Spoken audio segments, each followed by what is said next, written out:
All right, I'm getting ready to set the traps and put them up in the tree, but before I do, I have some propolis. That's bee resin. I'm going to rub the inside of that just to kind of make it smell like home. That's what they use to,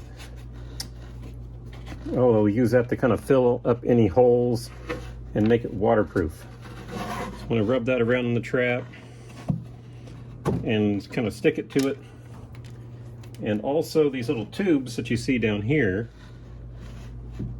those are some slow release tubes, and I'm putting lemongrass extract in there because that gives off the same kind of a scent as what the bees use to kind of mark an area as a good location for a hive. So by adding this in and adding in the propolis, it's going to be like trying to fill a house with fresh baked bread and bacon to make it more welcoming and inviting. So I'll do that. And I'll cap it.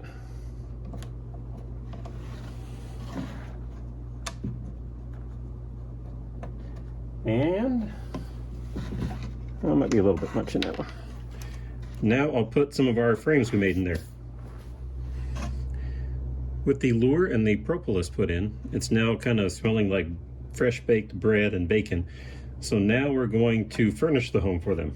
So I have my frames that we had made in the last video. I'm going to put that in. Now we're kind of setting up the, basically bedrooms for them. This will give them something to draw the little comb off of. And it should be ready. There we go. Bee home's all done.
One thing to note is that you're going to want to have your trap level, because bees like a level home, just like we do. See if I can get that shot. And so that's level. It's strapped up there. And that's definitely a lifesaver, because trying to stand on a ladder, lean back, and manage that thing up in the air, a block really does help.